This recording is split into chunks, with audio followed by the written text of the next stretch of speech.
fight against corruption. That is our topic for this week.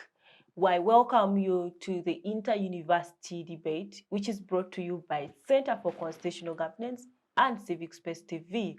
I'm your moderator. My name is Fancy Gender Lake. Now, the Inter-University Debate is a platform where university students are able to discuss matters that affect this country. And for this week's edition, I have a panel of two gentlemen and one lady. You're welcome to the Inter-University Debate. Thank you. Okay, so we are discussing the rule of law in the fight against corruption. There are several issues in there. As we know, the past few weeks, Uganda has been awash with the news of the Iron Sheets saga, as many would call it. Now, this has not been the only corruption scandal that this country has seen.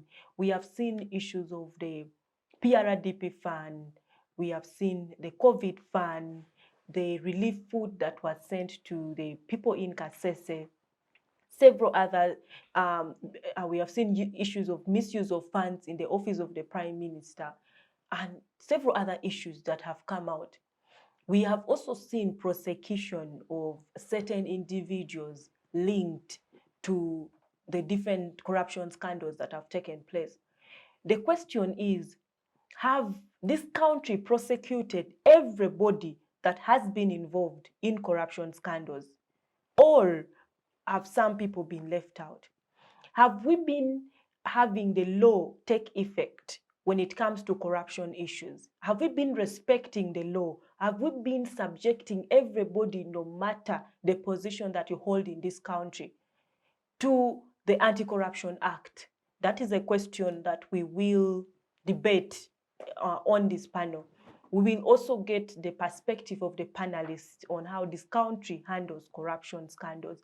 We will look at a way forward when it comes to the fight against corruption. So before we delve into that topic with the panelists, let me introduce them. They are all familiar faces and they have been on this show before. I'll start with the gentleman sitting right next to me, and that is Mr. Chironde Scott Mark. Scott Mark is a student at Kampala University. Mark, you're welcome to the Inter-University Debate. Thank you very much. Okay, next to Mark is Miss Rita Mirembe. Rita is a student at Makerere University Business School. Rita, you're welcome to the show. Thank you very much. Okay, next to Rita is Mr. Kamugisha Andrew. Andrew is a student at Bishop Stewart University. Andrew, you're welcome to the show. Thank you so much. Okay, so we are talking about the rule of law and the fight against corruption, especially in this country, Uganda. And I'll start with you, Scott. So, Scott, please give us a status quo. Where are we as a country when it comes to the fight against corruption? Well, thank you very much, Madam Moderator. My name is Chironde Scott Mark. And yes, as a country, Uganda, where are we standing on the corruption issue? We are very badly off, because if we look worldwide, we are 142 out of 180. Those are the corrupt countries, meaning that we are between worse and very bad. So as a country, we need to pull up our stockings and try to correct our public sector, because these are taxpayers' money that is being embezzled. That is number one. And also funds that are coming in from international bodies. And as you know, these funds are always paid back. Paying them back means higher taxes on the citizens of a country, or even the future citizens, meaning that we are not seeing progress. Rather, we are moving backward economically and also politically. So as a country, on corruption, we are very badly off. Even at the beginning, when we had our own independence, we had tried to minimize corruption, because even before we got independence, that was in 1900, the people who signed the Buganda Agreement of 10th March were also bribed. For example, Sir Apollo Kagwa was bribed with around 100 cows by then the governor to put his signature, showing that corruption has been within the system and within the people. So with this very government, right now the cases are even worse and very bad. Even at the beginning, when they had came in power, yes, they found that the system was very corrupt, at least they tried to somehow handle them, because if we do take back in time, back in the 1980s, 88, the then Dr. Ocheng, who was the head of the then Uganda Airlines, had been delayed by, I think, 30 minutes to board a specific airline, but he tried to recall it for him personally, because already the passengers had boarded it, but for him, he wanted to recall it, so he recalled it. And then when that hit the news, he was arrested when he was trying to flee to Kenya. So that showed at least by then the NRM government was somehow very serious. But now we are seeing that top officials from different areas, from the cabinet and to the parliament, have stooped so low to taking simple items that are for relief, not even money, but items for relief, taking them to their own personal gainings. So as a country, I'm seeing that we are only sinking deeper and deeper. We're not trying to see the sun of fighting corruption. Okay. Thank you so much, Scott. Let me move to Rita. I know that is something Scott also started on. In terms of corruption as a country, where do we stand internationally? Internationally, for a country like Uganda, first of all, we clearly state that Uganda is a low GDP country. That is one thing we should first put at hand. And corruption is inevitable for a country like Uganda, and with the economic status that is depleting year on, year in and year out, the country actually, corruption will actually keep increasing in the country. Now, looking at the international scene, Uganda actually, truthfully, I would side with Scott that Uganda keeps on decreasing in its fight against corruption. Yes, there is a justice and law order system, anti-corruption strategy, but all these strategies are weakened because of higher powers that actually that actually encourage the corruption system to keep growing into the country. Now, according to statistics, Uganda actually loses about 1 billion per year, adding on to the funds we are getting from donors and the loans we are getting from donors. Uganda loses about 1 billion due to corruption. So on the international scene, Uganda keeps drowning down into corruption. But of course, in my view, first of all, systems have not been amended. When you look at the acts that stand against corruption, that are anti-corruption in the country, we are still regarding one. Is it one currency point? We are still looking at one currency point equivalent to 20,000 shillings. But this 20,000 shillings back then was of higher value compared to the economic rates right now. Right now, 20,000 shillings means nothing. So for someone who is going to be corrupt, this person will actually do it comfortably, knowing that, oh, okay, if it's 20 currency points, then I'm going to actually pay this money and do away with the case. I'm going to bail out of this case.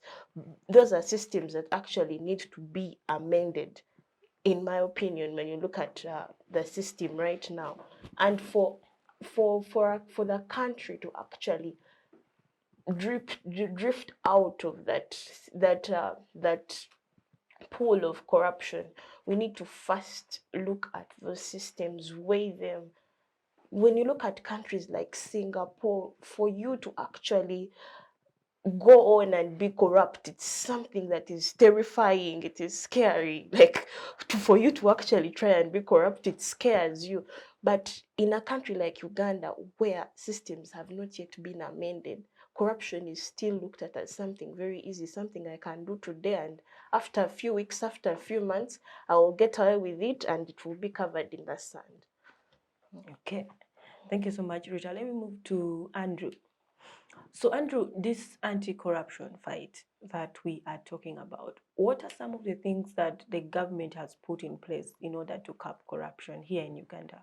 Thank you so much, the moderator. If you look at what the current government has done, that is the NRM, as it was incoming to power, that was 1986, it had a 10-point agenda.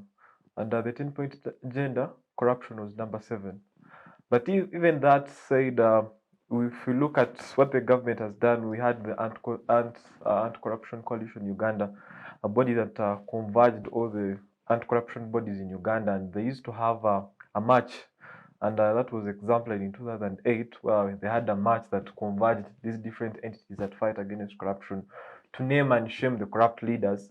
And this was a free will that the government provided, and people could converge. Unlike these days when you converge and you're tear gassed, these guys would converge and say, so and so you've stolen iron sheet, so and so you've done this. And to protect the image of these politicians and leaders, they used to channel from that. Even if you look at the case of Odik and James Ahomza versus the Attorney General, back then the president had to follow the directives of the IGG. If he said that so and so should be removed from office, the president used to follow what the IGG had recommended. But after the Constitutional Court sat, it resolved that that was unconstitutionally, and they had to change that the president had the powers unto him either to revise or to follow the IGG's recommendation, or he could do it with, which I think it was also more problematic, because at the end of the day, if I recommend that so and so, because if I'm handling a body as an IGG and I say after discoveries, and also because the IGG cannot prosecute, he recommends. But even after when the person has been indicated, if you look at the case of Kakoza Mtali, back then he was a senior advisor to the president. When he was told to declare his property, he refused. And me problematically, I think Uganda, in its fight against corruption, we shall look at one, giving the free will of these bodies to converge, being part of the international conversation. If you look at the first conversion that happened, that was in the 1970s. That was the International Anti-Corruption Coalition. Later, we had to be part of the African Union that was also had a fight against corruption. The fight against Uganda has been a cat and rat chase. They feel like they're chasing the anti-corruption, but in behind, corruption has been protected systematically. If you look at the kind of fight we have had against corruption, is that the people protected by the state cannot be touched upon, but the escorts or the sideways of that have been of the cross change of corruption. If you look at the Iron Sheet saga of the recent, I felt that if a whole Speaker of Parliament can declare that he was part of the Iron Sheets, I think that should be the first couplet before you arrest that are the members of the House. Because if you arrest Kitutu, you give them bail. Of course, that's a right we shall accept. You arrest another minister, give them bail. It's as if they're coming to wash the prison, get out, wash the prison, get out. What I would feel is that even as we are fighting corruption, then the resources and the things that are supposed to be given to the people. If you look at the northern Uganda, it has been well not advantaged by this government. If you look from the all the disadvantages were carried there. People were tortured, people were made to flee their homes. But as we are fighting corruption, let's say, for example, we are talking about iron sheets. Could I see the government saying, okay, this has happened, as we are fighting, as we are resting, can we get those iron sheets and try to advance the arguments? Because the reason why even we are fighting corruption in northern Uganda upon the Irish is that we need these cattle resource and nomadic pastoralists to settle so as they cannot move around. And if you look at the increased precurrent stages in northern Uganda, is that people are not settled. That's why you're seeing cattle being taken, because corruption is not, it's like a disease, like cancer.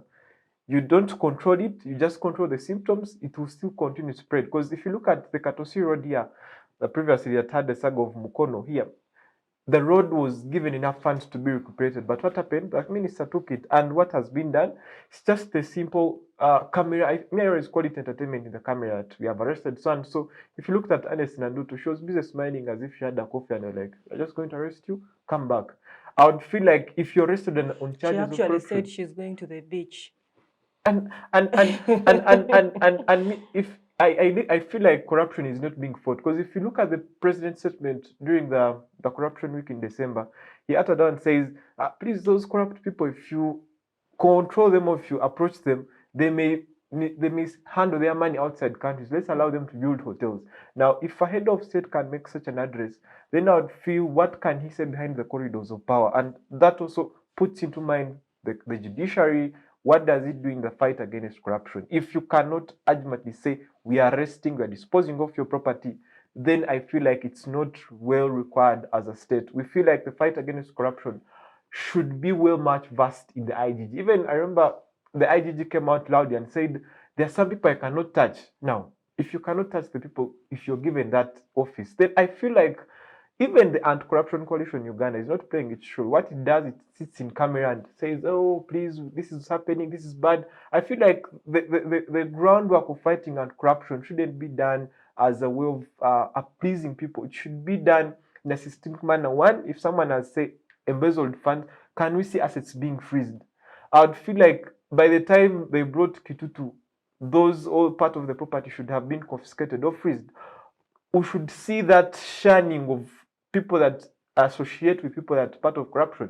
But if you see the Minister of Information and Guidance with his title coming to say, I've come to see my colleague who is in prison and on charges, I feel like we are trying to sympathize with the corrupt people. Then why wouldn't I see the Minister of Information going to Karamoja and say, hey, this has happened, let me extend the antics that was supposed to be here. Instead of us soliciting and sympathizing, I would feel like the media should now get the stories of the beneficiaries of this iron sheets, and then that's when you can guide the discussion on corruption. Okay, thank you so much, Andrew. There are a lot of issues in there. We shall unpack some of them as we go on during the show, especially your perspective on the strength of the law, strength of organs, and how generally we handle the corruption issues as a country. Let me come back to Scott. So, Scott, with the things that have been put in place by the government, where are the loopholes when it comes to handling corruption? Because it seems this vice has continued even with certain things being put in place. Okay, as my brother say that this is more of a cat and mouse chase, meaning that if corruption is the mouse, this is now a bigger mouse and the cat can no longer chase it. So, Uganda, we are a little bit funny because now you try to look at all the statements of all our leaders. Previously, I can take you back in COVID when our funds were being misplaced, where we saw all three organs of the government, one, the executive, then the judiciary, then also the parliament were giving very different orders. Because if I can recall then, the speaker, Kadaga, was like saying that, okay, those who took the money should do what? Leave it, give it out to the people. Then the judiciary is saying, return the money. The president saying, okay, no, do this. So now, if you can have confusion from the top heads, what do you expect the subordinates down here to do? They will just have to keep on enjoying the money. Now, if I ask you, was there accountability for all that money that was being mishandled? No, there wasn't. Someone could just tell, okay, I bought ABCD, full stop. So nothing is happening there. So now let us, if we try to look at the system, or as they say, the president has already told you, we handle these corrupt leaders, they built for us hostels. So what kind of issue are we looking at here? So we leave them to steal the money, then from the money maybe takes out 20% bills for you guys for a market, you buy stuff. So where's the 80% going? Because initially try to recall that this money, later on it's affecting the lower person. As you know now, the youth are the majority within this country, meaning that the youth are the liability of this country. Without the youth developing, this country is going to collapse, if not mistaken. If the youth of this country are not developed in the next 50 years, Uganda itself might collapse, might just become a state there. So the system handling corruption is a weak one. Literally, it's like tying a leather rope onto an elephant trying to hold it. Because first and foremost, we have looked at now recently here in a corrupt scandal where we have more than 10 ministers involved in stealing iron sheets that are meant for the Karamoja people. We have only arrested 3, and the 3 who have been arrested, they have been given bail. As in, what are you trying to show us, the people down here? Okay, so I go up in office, I steal, I go into court, I cry, I sympathize with people, then I get bail, I get out. Okay, we understand in democracy, someone's supposed to get bail, but on what kind of conditions? You're supposed to freeze these people's assets and teach them a lesson that you're not supposed to steal people's things, because these are taxes that we pay taxes every time, because I do not buy something in the market and I do not pay tax. Then try to look at Karamoja. I think Karamoja is living in a separate world with the rest of us, because out there people are suffering from not having food, from not having shelter, education, health-wise. And yet if you try to look at all the corrupt scandals within this country, they have been affecting majorly people out there. Then if you try to look back then, that was around 2005, there was money that was supposed to be used to construct dams, for the semi-arid areas of Uganda. That is now practically the northern parts of Uganda. But money wasn't delivered. And then when they asked the minister, where are the dams? He simply said, because the people, you didn't want to see them, then you didn't see them. So what kind of justice are we having here if a home minister can stand in parliament and say such statements and then is left out? And then also look at the chief justice, the head of justice, who is supposed to protect the constitution of this country, coming out and telling the public, there are people I cannot touch. Then you're not fit for the office. You're not supposed to even stand there. You're supposed to get up, because if you're saying that you cannot touch specific individuals, then what are you? Are you there to do the job, or you're there to please someone who put you up there? And then we try to look at specific individuals within this country. You know, you look at someone of high profile stealing and then giving lame excuse.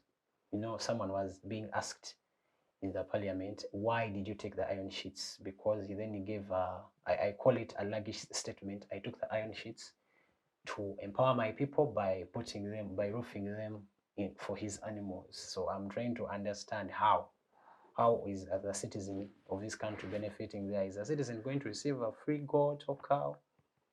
So you look at this system is broken from the top to the bottom. There is no way we can fix it unless we start pulling out every individual, because there's an old saying that says that for a system to be corrected, you have to change the people. But it seems that we are not. The same people keep coming back, because if, by what I understand by rule of law, that all of us are subjected to the laws, either economically, politically, socially. We have to be subjected to the same law. But recently, if you try to look at this cabinet, for example, Amama Mbabazi, he has been in so many corruption scandals whereby some he has accepted, but later on you see him being given prime minister office, vice president. Then recently, I think that was in 2022, he's now the head of African Security Ethnic Organization. But then initially, if you have been a corrupt leader, you're not supposed to hold any public office. That is showing weakness. And he was appointed by the top officials. So meaning that these top officials are not really giving care to the public down here. And then you try to look at the Minister of Defense. He had been in so many scandals back then, but he still comes up into cabinet. Meaning now the other things of telling us that a corrupt leader, you're not supposed to be in office. That is just a statement for us to just look at. Yeah. Okay, thank you so much, Scott. Let me move to Rita. And as I stated, feel free if you would like to add something to a previously asked question. So now, Rita, my question to you is, in the presence of the law, we have the Anti-Corruption Act in place. We have the Constitution in place. We have the Anti-Corruption Court, the IGG, the Anti-Corruption Unit of the State House. We have COSASE. We have the PAC, Parliamentary Accounts Committee. In the presence of that and the law that establishes all of them, why do we still have corruption scandals? Yeah, first thing I'll point out is there are two, apparently actually there are three, but let's point out there are two strong fundamental firms that actually fight against corruption. That's the judicial system and the police force. And dissecting into both these systems, these are the most highly affected systems when it comes to corruption. They actually have the biggest loopholes in the corruption sagas. And if both these systems, which are the fundamental firms to fighting against corruption, are weak, then the fight against corruption is actually a null one. All the organs that you've mentioned are actually weak. In other words, they are useless. They have no power, because these are the two fundamental systems that govern, that guide, that are supposed to actually make sure that those laws are put in place and properly governed. But if these two systems are still weak, then you can't expect those other small organs that have come under them to actually work out. Looking at Uganda's accountability system, there is no accountability for most of the resources that are actually brought forth. Most of the resources that are brought that are supposed to actually be distributed to the people, there is no accountability. It's actually almost not there. Dissecting into the Iron Sheet saga, there are actually two. When we go back to the saga, there are actually two offices that are involved.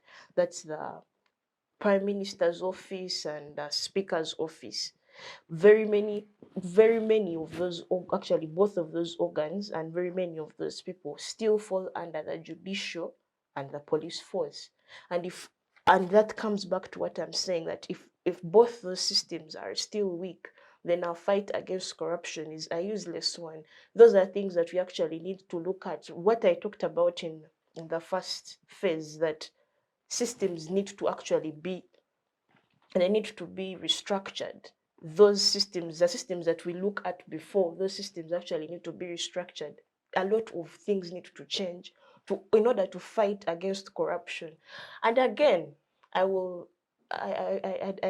actually note again that we should look at the sad fact, the sad reality that Uganda is a third world country. And we shall still have those petty small issues, iron sheets being stolen. It actually still sounds very satirical in my ears. I took some time to ingest it and digest that actually it happened. Those small issues, iron sheets, That a minister took exactly. iron sheets. And It also those took me issues, time to digest that a minister took iron iron sheets sheets. meant for vulnerable community in Karamoja, in a situation where we have so many of the Kejongs on street. Exactly. And those iron sheets were meant to reduce the ratings of the Karachunas. Now, if at all those issues are not looked at, we are fighting it is a blind war. It is a blind war. Okay. Yes, Scott. No, I just want to question. Yes, no, my speaker. Yes, I understand we are a third world country, but that does not give us the opportunity to be corrupt. I want us to look at our neighbor here, that is Tanzania. Tanzania is a third world country, but is their corruption rate as high as ours? Because if you recently, I think you follow news, the person in charge of the airlines, they were supposed to purchase, I think, an airplane, but the budget was over high rated, and the report was given to the president. The president, after going through the report, had to disband the directors, and the CEO had to resign. But for us here, when we try to question the CEO of Uganda Airlines, I think nothing happened. The report was slammed I under the remember carpet. actually the speaker came out and said they should also now audit Kosase. Kosase. So now, And when that we try issue to should look be at handled in camera. So when we try to look at, the report was put under the table, the ladies functioning very well. Yet from the understanding, if you are looked at and there's a corrupt issue rising from you, are supposed to be put at hold. But nothing happened. So even though we are a third world country, that does not give opportunity for thieves to inflect the system, because that we even have a chance of having time to develop ourselves, so we could take a leaf from our neighbors. That's why I brought in that question of system restructuring. Okay. Okay, I see Andrew has something to say. So to build on Rita's point, what Scott brings in the knowledge of the East African community, the problem is not us being a third world country. You see, when you look at Tanzania and Kenya and Rwanda, Uganda has a different case. For us, we found power on by rule of the gun. And when I say that, someone will be like, okay, so what happens next? Is that now the people that were part of the bush came in within the president. And that comes at a cost that these are the people that brought you into power, and you need to keep them satisfied, or you need to keep them pleased.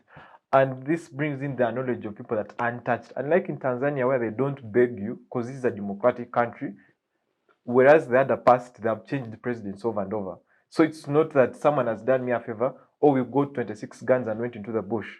Because in Uganda, the problem is that you find there are 26 or 42 people that have a dynasty that please don't touch so and so's son, let them do what they can do. Or don't touch a relative so and so, because they may do again. So you find the government trying to please the whole bush heroes, unlike other countries. I feel like the whole analogy would be if would vanquish the whole entire anarchy system of the leaders that fought for us. Yes, you fought for us. You have had enough. 36 years are enough. Now the issue should be, are the systems working very well? Because in the normal analogy of judiciary, all the rule of law that we are arguing upon is that if you're being investigated upon any case, whether true or false, unless proven, you must step aside. Because and this is the same applies even to elections. If you're going for something, first step aside, let you be investigated. When you're late of your crimes, you can come back and resume your office. But unlike in Uganda, for us what happens is even when you're investigated, you still have your convoy, you still have all the leverages. And even I'm still doubting whether if they're taken to the dock after court, I feel like they just run to some hotel because I honestly speaking, you cannot go to a prison. I remember you cannot go to a prison and then you come out smiling or you have your cannula. Like there is give funny impressions, but I feel like Uganda is more of a theater in corruption than an actual realm of law. What should be done is let the old government that has people that it favors most because it came out of the war, let us have leaders that want to work for the government. This also same applies to how people come into office. And you talked about how a minister can steal iron sheets. Is that Uganda has been built in a democracy where Ugandans are supposed to be fed. You were given soap to vote for someone. So in the same times we are going for 2026 elections, ministers are getting iron sheets for their personal development. You had Amos Lugoro that he put the iron sheets on his farm so that he could allow his village mates to come and train from there, which was ironically very funny because I feel like he was just painting a wrong picture. But the whole issue is that us as Ugandans, we are a problem. We need to be spoon-fed. Economically, corruption comes in that we have laid back until we get a vote of thanks. If you had the case of Catherine Kusasila, she went and got money from lenders just to campaign for president.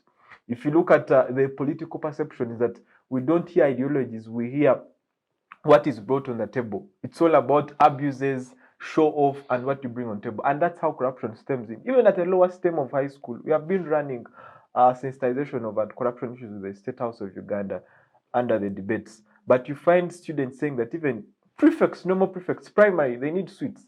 And that's how corruption stems in, because we have had something for something. But leaders come in after having invested much and they want to exploit out of it all. If you want to do that, like though he's borrowing from Tanzania, then you must build democracies on votes, not on what I get in return.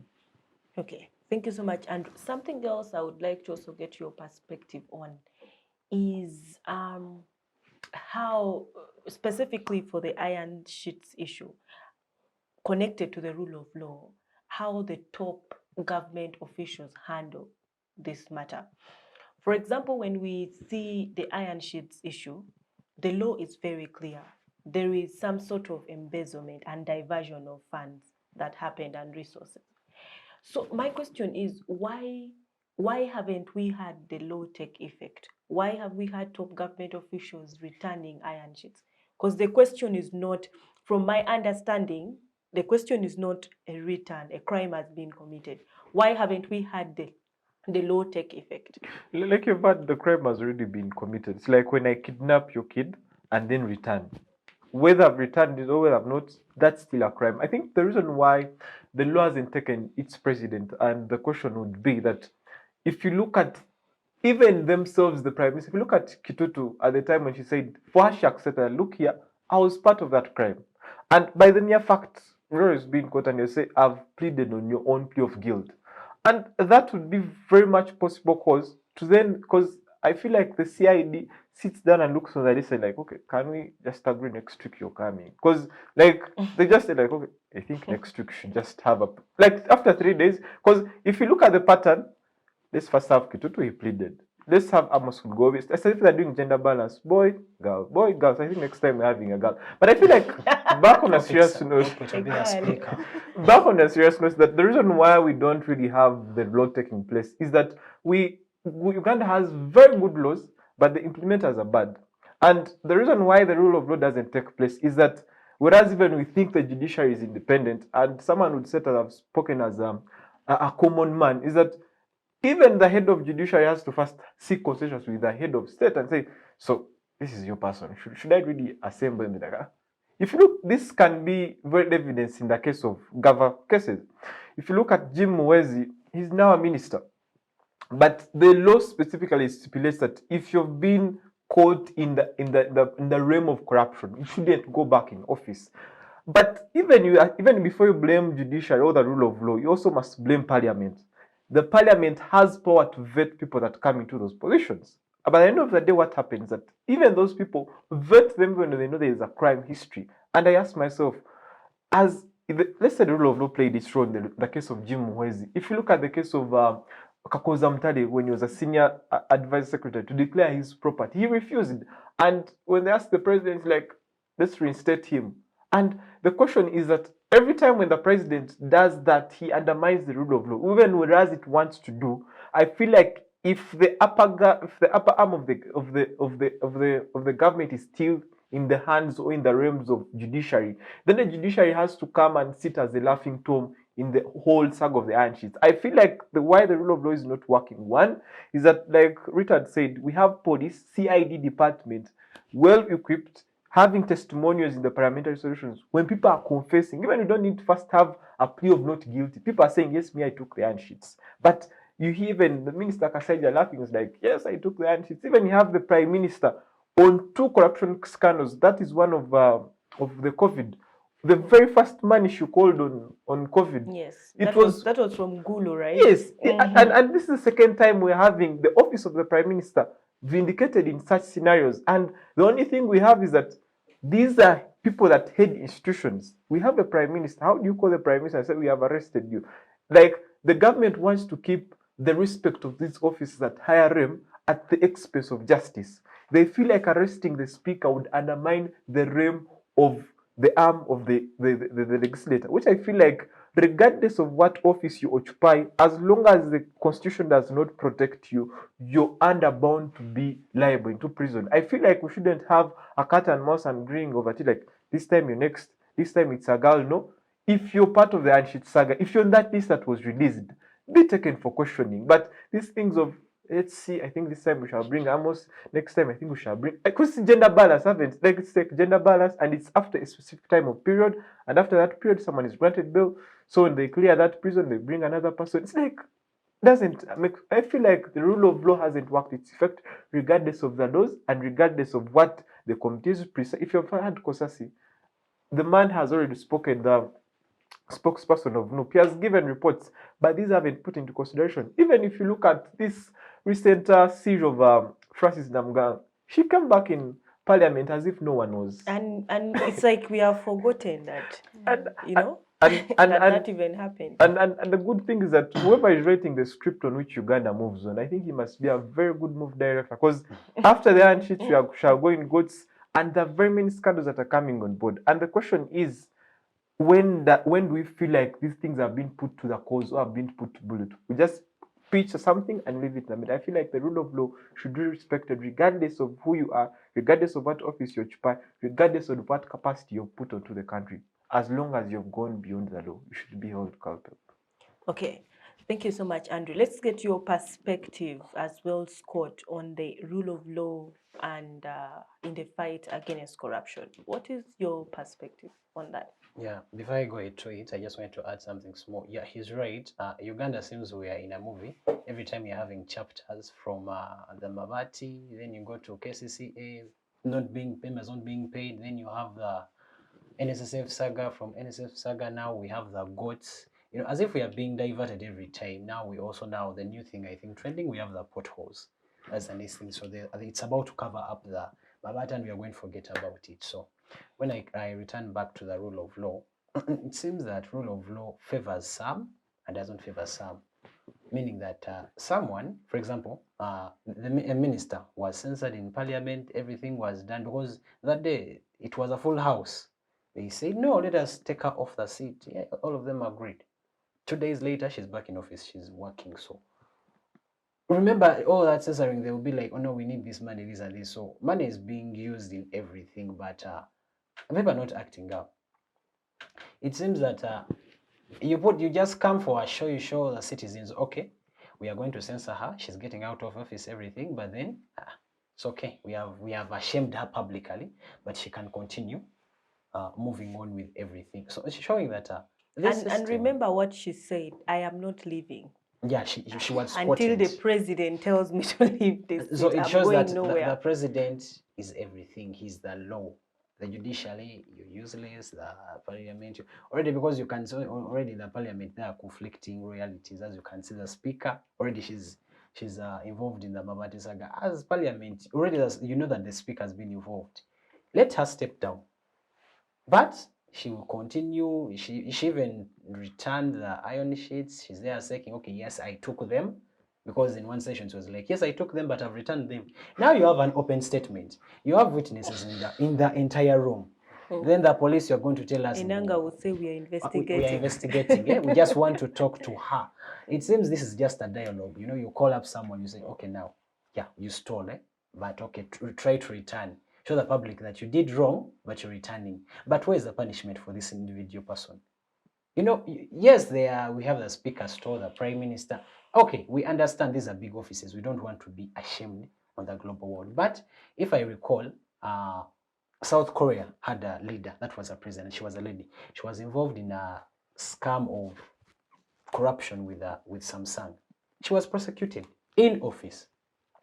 So if a leader in office has been prosecuted, then here, what are we? Yes, you're a speaker, but you did something wrong. So are we going to leave you continue residing over us? Imagine someone who is corrupt is residing over the rest of you, and you're saying that you are fighting corruption. So what are you doing? You're just blindfolding the rest of us. It's like a blind man holding a fellow blind man to cross the road.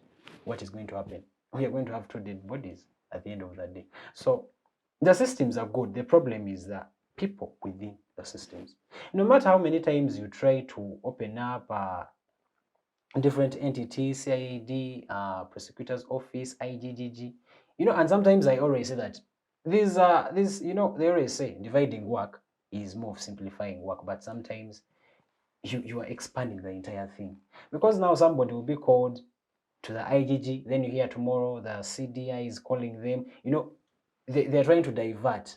If also evidence can be diverted. I know we found out, because now at the end of the day, reports are supposed to be submitted. So one will be saying, no, we found they stole around 500 iron sheets. No, she didn't. She just had them over. You know, such conflicting statements. Sometimes I say, why don't we leave the judiciary system to work? Let it first work upon one person per one person. Okay, even though it's not only working on one person, have the entire group confiscated. Because out of more than 10 ministers who were involved, we have only had 3. And the whole 3 have been given bail. One saying happily that she's going to a beach. What does that inflict on you? Meaning that she won't enter prison. She will just bypass and maybe be taken out. You know, for Uganda's corruption case, most of the times you understand someone is arrested for more than 6 months. Then the next thing you understand, they're out of the country.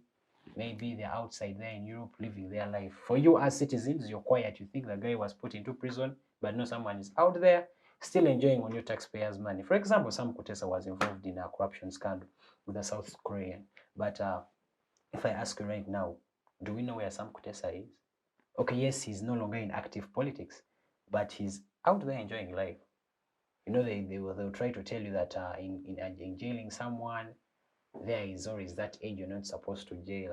And for me, I don't believe it. Okay, even though you're 90, you're supposed to pay for what you did. Not saying that, okay, this person has reached this age, okay, we can't jail him. Punish him. Because if you don't punish this person, even now the young ones are seeing, you know, as he said that now this government is pleasing the fighters. And if we continue this path, we are going to fall. We are going to have a downfall, a really bad one. Because, you know, now the cousin is in the office, so the cousin cannot prosecute the uncle because that is a family reunion. So this is a family now. You know, I can't be the cousin. I'm going to prosecute my uncle because the FIFA will be like, no, we couldn't find evidence. What?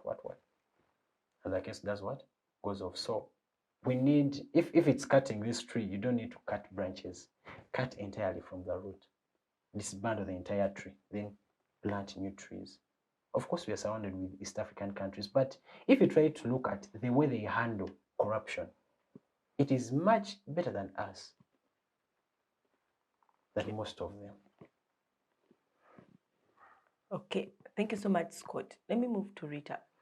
So, Rita, with seeing the prosecution of 3 ministers so far, do you think as a country we should have hope for rule of law prevailing in anti-corruption fights?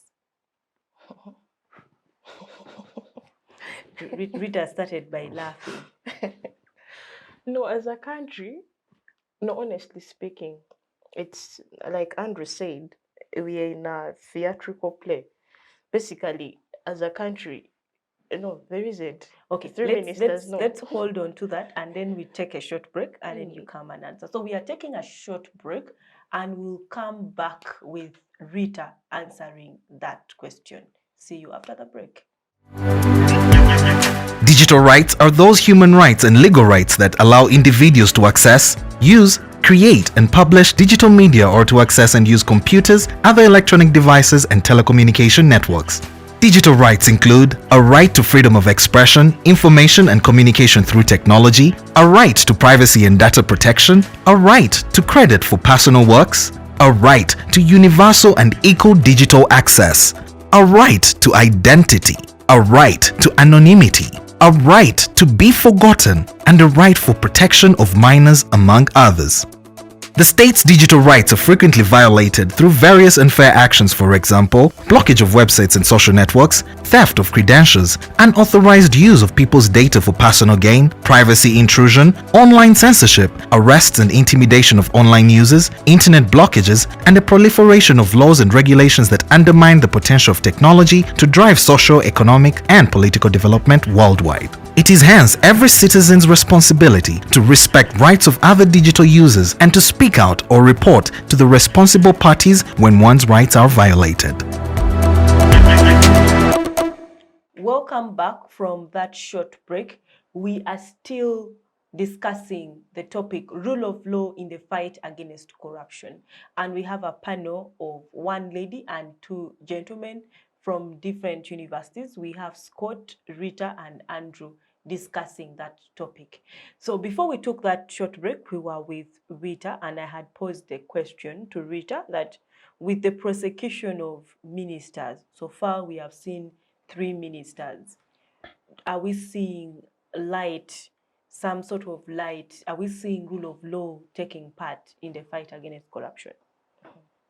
Like I said, like I was still saying, Andrew described Uganda as a theater.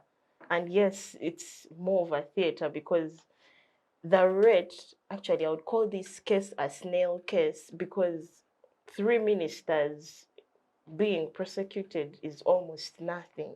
There is no rule of law. 2 offices were involved in this. That's the Prime Minister's office and the Speaker's office. And in this saga, we should look at 3 aspects. One is who actually brought in this idea of iron sheets. Second, who initiated the distribution of the iron sheets. And third, which other people, those mega small parties, apart from these big entities that we are looking at, the ministers, which other small parties were also involved in these iron sheets reaching those people? All those people actually are like they are liable to facing the law. All these people are the ones that are supposed to be converged. Apart from only looking at these big entities, we should also look at those small entities, those ones who brought the idea. How did this idea of us distributing these iron sheets come about? Who are those people who are involved? Because we are like, it is actually certain that they also knew what they were doing was wrong because the iron sheets were meant for a different cause. So those are the things that we should look at in this entire case, which I think they are not looking at and making it a snail case of us only having prosecuted 3 ministers.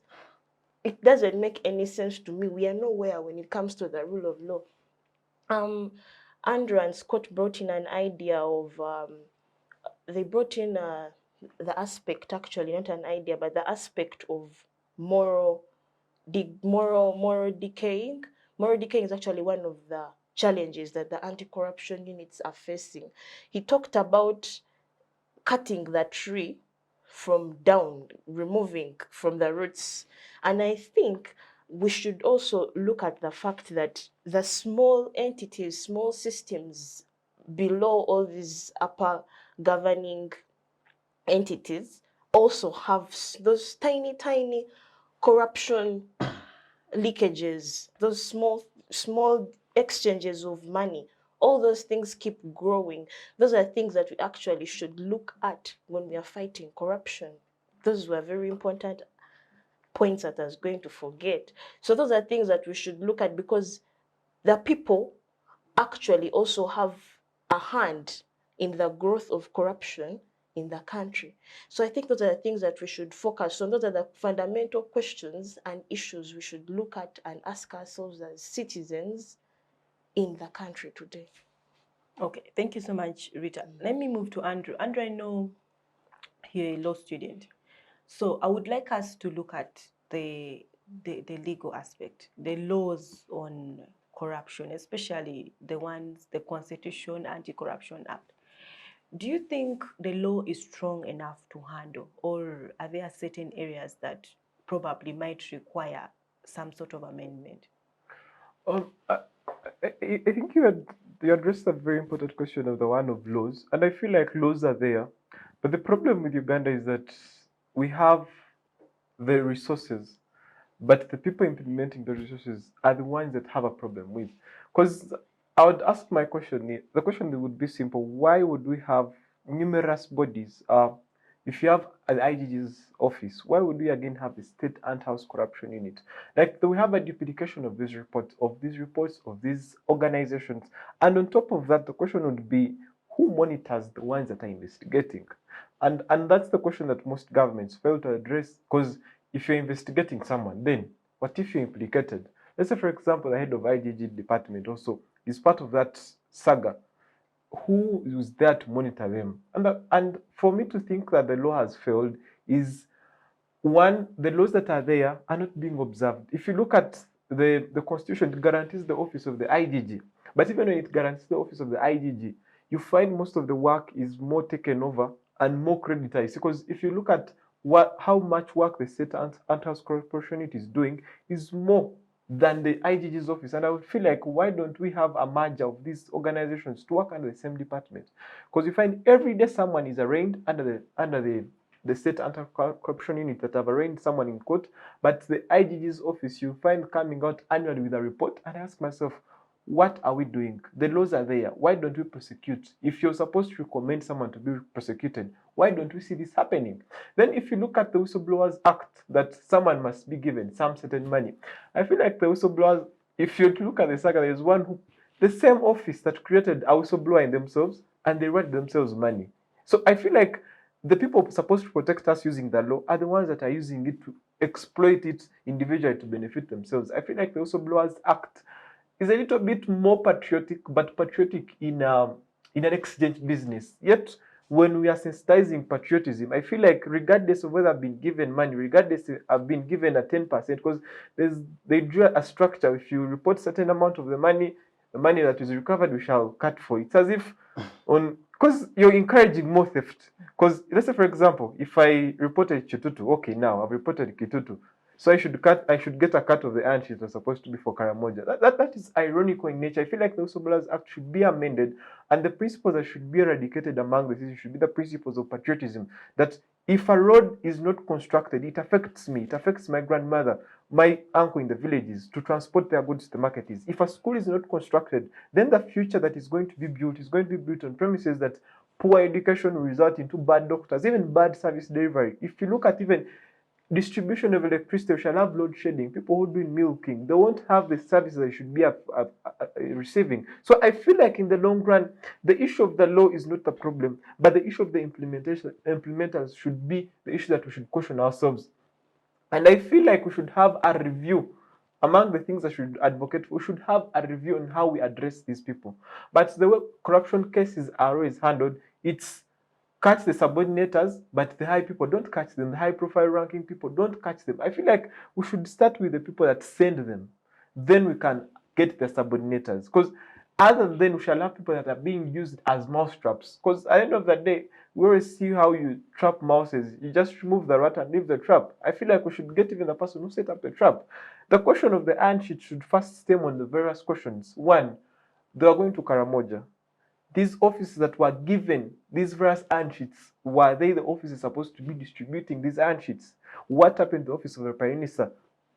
I would see the Minister of Preparedness and Disaster having been keen of these issues to be implicated upon. But if I see the Speaker, she heads an organization or she heads a district, because me, I no longer call districts as districts, I call them organizations, because at the end of the day, they get money to merit out of their citizens. I feel like, how can you be part of Eastern Uganda and you're getting antis of Northern Uganda, regardless of you being a Speaker of the House of? If you're the Minister of Defense, Jacob both or both, how do you now become part of the antis, regardless whether you're deploying people in Northern Uganda to fight cattle rustling? I feel like the institutions fail to play the distribution and dissemination of the antis in the Northern region. Back to the rule of law, I feel whether we change, whether we amend, as long as we don't address the people behind these institutions, the rule of law, regardless whether we beautify it as heaven, whether we beautify it as the 10 Commandments, it does not stand merit to sustain the fight against corruption. The fight against corruption is through seeking readdress on how best these people running the organizations are monitored, to how they address and handle people that are allegedly, because we accept the fact that you're innocent until proven guilty, unless other countries where they say that you're guilty until you prove yourself innocent. I feel it should work. like France. It should work like you see in Rwanda. You're guilty until you prove yourself innocent. The same should apply in Uganda. But I feel like the people handling the corruption cases are a little bit having a merry bed and Valentine handshakes with these people. Even if you find most of the cases, people that have been part of the corruption fights, you find they are sharing handshakes, or they are getting part of the sums of the money that have been stolen. I want to arrest you, I want to implicate you, give me part of this case. But even when you mention these things, a minister or part of that department will say, no, those are what Ugandans say. But these are on hard cases. Even when you report as a whistleblower, you put yourself at a risk. One, scrutiny.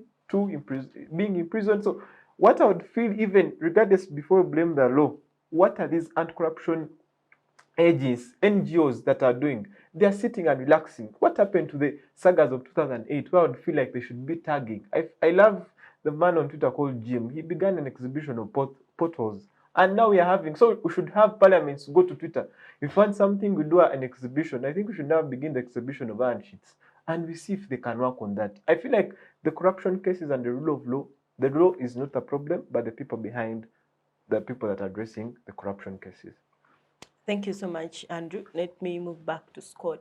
So, Scott, let us look at the strength of the bodies that have been put up to fight against corruption. Earlier, Rita talked about the judiciary and police, and I brought up the different bodies. Still, we have IGG, we have COSASE, we have anti-corruption unit of State House. We have all these bodies. So what is the strength of these bodies in the fight against corruption, especially in a scandal where top government officials are being implicated? Okay, the first question we need to ask ourselves is, are these bodies independent, or they are working under the tune of someone? Because the moment you're working under the tune of someone, you can never pass a judgment ideologically when you are independent. I would say that Uganda right now, the state, these bodies, I would say these bodies, they're in a state of France, when France back in the 1789. Yes, they are there. They have the objectives and goals, but they're not functioning. Because literally, an IGG will say, okay, we have found this one guilty. Then you find anti-corruption unit saying, no, this one is not guilty because of ABCD. So we are having conflicting realities whereby these reports are saying different things. Now, which makes also the judiciary question itself. So am I going to judge, like, should I send this person to prison or shouldn't I? It seems as if these bodies, maybe they are invited and they are told, okay, make sure that this person is guilty, all of you at once. So when they say it's guilty, the person is put into court. But then they will tell them, no, this one is not guilty. Then you find a problem. This one says you're guilty. No, you're not guilty. Showing that one of the weaknesses they have is that they are not independent. Because if these bodies were 100% independent, I'm telling you, the first 2 weeks, you would have ministers being arrested. In short, all of these ministers would have been put into jail.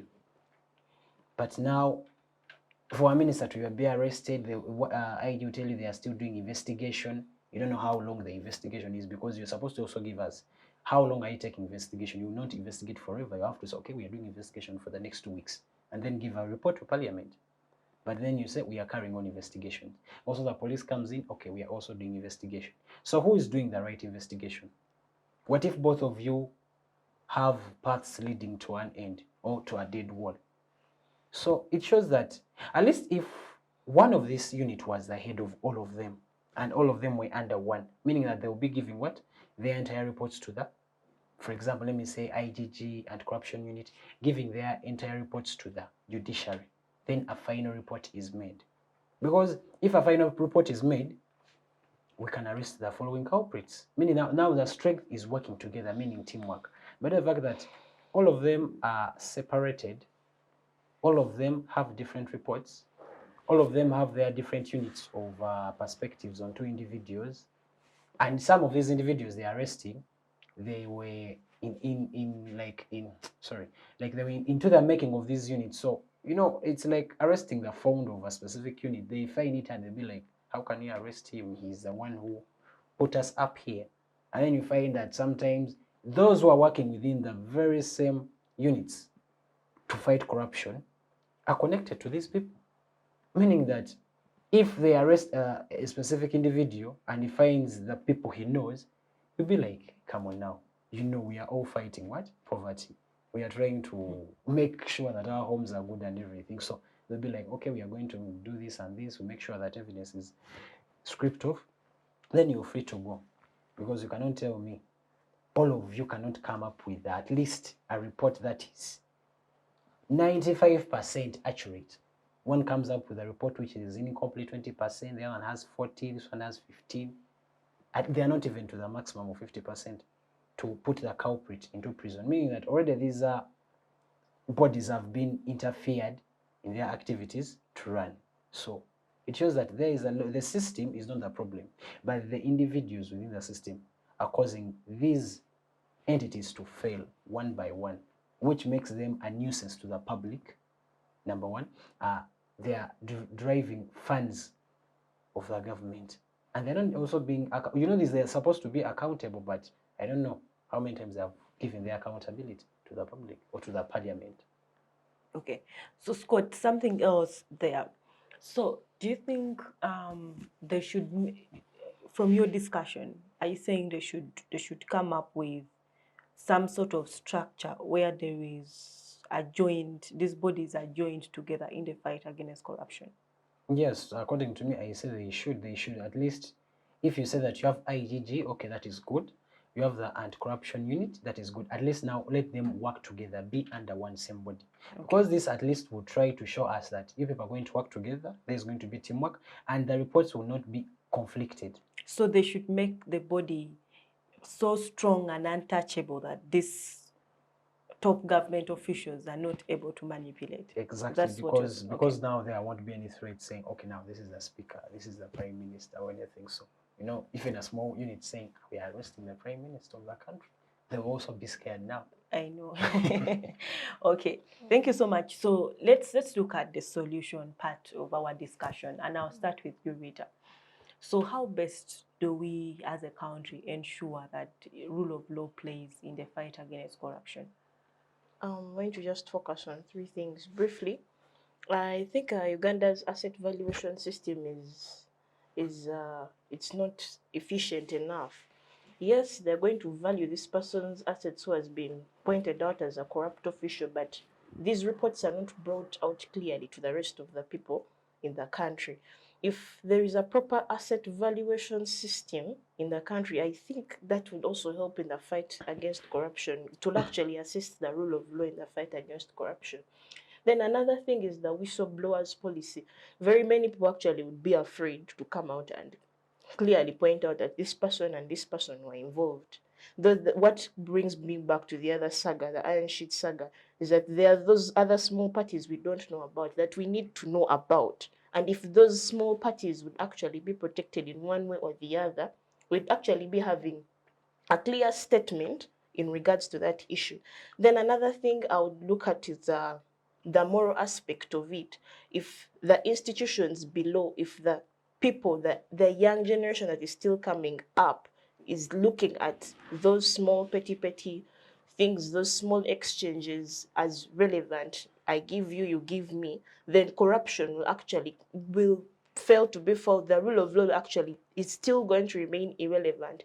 The institutions, the people behind the institutions, like Andrew said, those are the people we also need to actually put the torchlight in and assess how are these people doing those things, how are those people putting the rule of law into implementation, how those policies and procedures being put into place. Those are the things we need to focus on in the fight against corruption. Other than that, I believe that Uganda as a country can thrive in the fight against corruption. It would be a slow, steady growth and process, but we can, if we look at the amendments of those small institutions that we look at as small, but actually create a big impact on corruption. Okay, thank you so much, Rita. I'm moving to you, Andrew. Your solution when it comes to rule of law taking part in the actually being the basis in the fight against corruption. So I think I wouldn't deter very much from Rita, but the solutions to fighting against corruption are very, very simple and very minimal. One is that before us saying the law hasn't worked, are the prevalent laws already working? So I feel like the reason why they aren't working must first allow the institutions to be empowered. Can we leave issues of favoritism, tribalism, even other forms of embezzlement be followed up? Then the question of us arresting the minor category other than focusing on the bigger fish that has been part of the corruption is another issue. We tend to focus on the agents other than focusing on the master. And I feel like the law should also be followed to the root. If you're found in a corruption case and vindicated to be guilty, you should also be prosecuted and never hold any office. But then it comes also to the president. But even though when the president appoints, he shouldn't be blamed. We also should blame the parliament, because parliament has the power of vetting. If the president has appointed, why don't you say this person was in a corruption case? So we cannot vet him through. But the problem is that the observance of rule of law has failed in Uganda. The laws are there, but the observance has. So the solution would be, one, let's empower these institutions. Two, let's have a linkage of information and intelligence within these government institutions. If it's a CID department, if one has been in the whistleblower has come to the anti-corruption unit, then we shouldn't have threats imposed to them. Could we have a witness protection unit that the whistleblowers, their identity is kept anonymous, but you find the person that is being reported to already has linkages or is already a relative to someone that is part of that scandal, and the life at stake of the whistleblowers is put at a threat. And also I feel like the Whistleblowers Act should be amended. I feel like the patriotic stand of reporting people part of the corruption scandal shouldn't be on the premise of money. It should be on the premise of, I love my country, I need services to be delivered, not to be misused. Then back to, in conclusion, the rule of law should be respected in other avenues.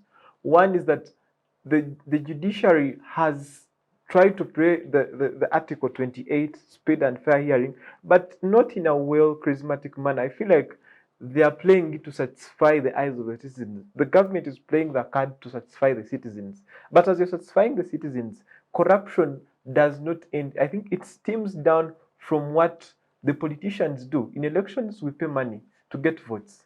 You find people beautifying elections, but they don't beautify ideas and ideologies they want to put out of vote. In the end of the day, it's an investment.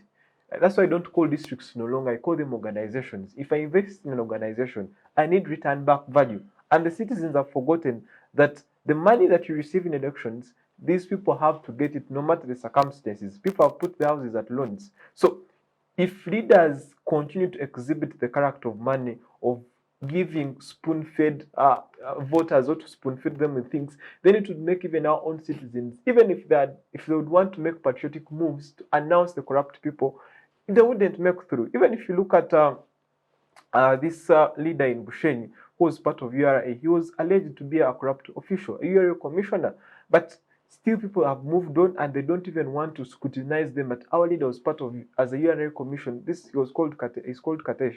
Why don't we get and scrutinize them? At if you're a leader and you corrupt, don't be in power. So the rule of law has not been observed. regardless of the laws being there. Even the institutions and the agencies, the NGOs that are part of the Uganda Anti-Corruption Coalition, they're not playing that role. They are playing a card of let's appear before the camera so as we know that we are doing something. But I feel like every time when we have a marathon, I remember the time when we were having a marathon, the late Chaco Bolanya was saying, this does not help. I feel like we should have names and banners. If you're in, let's say, for example, the corruption scandal of iron sheets, we should have a billboard instead of advertising Jose Cambion. We should have a billboard, Kitutu, stole iron sheets. And we put your names. You find you're on a billboard of Masaka, you find even your kids will be like, but mom, you're on every billboard. What are you thief? You feel implicated. I feel that should be the approach. If you're having an ad running down, like for example, a show, we should have Kitutu stole in this corruption scandal. Like you're name shamed everywhere, and that's when people will fear to do anything. Even regardless of the president says that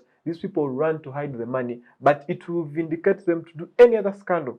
And lastly, as we are sorting the corruption scandals, could we also seek redress of the victims that have not received the beneficiaries that were supposed to? Northern Uganda has become the blame of all, regardless of the COVID funds they didn't get. The empowerment of hydroelectricity power they didn't get. If you're in Gulu, electricity goes on as if it's like a ghost. It goes on, it goes up. And people have business. The same applies to central areas. People have businesses. Also, people in Gulu want to develop. So, can government, even though you're arresting people, it's not upon observing the law. Is it also observing that the people are supposed to get these materials? Have they got them? Or we are just now to victimize the people and leave them at that and just fight corruption, even without playing the card of justifying whether the materials have been provided to the people? I think that should be done. Okay, thank you so much, Andrew. Let me move to Scott. So, Scott, what are your solutions when it comes to making sure that there is rule of law in the fight against corruption? I'll try to look at around 3. 1, let's try to look at the age of holding public office. What age are you supposed to start from, and at what age are you supposed to end from? Because most of the cases, I know it's 60 years, but we are having problems of finding people above those years still holding into public office. Most of the times, the longer you stay, you become spoiled. So someone has overstayed in office for so long, now it's like, I've worked for you guys, so now even though it's still, it's fine. Then I try to look at also through education. We should empower the youth, known to follow the steps of the other people. Of course, now most of the times, if you try to speak to the youth, someone will tell you, you know what, I go in the public office, I'm going to just steal money, I get out. So already the youth have already been like brainwashed about that. So at least let us try it through the education, show that the young ones that corruption is one of the worst things that can ever happen to humanity. Then also third, if it could be possible that the government could be disbanded and at least everything be dropped, and then we start from afresh. Okay, it seems to be more of a risk, but I see if that is done, we could at least have positive results in the end. You disband the entire cabinet, the judiciary, the parliament, then we start afresh. Because already now everybody in there is untrustworthy. You don't know who to trust or who not to trust. Because you might think that this is the right person, but in the end, it's the wrong person. So to me, I think at least with those 3, because at least those 3 I've seen from other countries, they have been working better. Okay, thank you. So, Rita, I'll pose the last question to you. So, the citizens out there, what do they do? Because most of the solutions have got to do with stakeholders. As a citizen deep down in the villages, how do they play a part in this fight against corruption?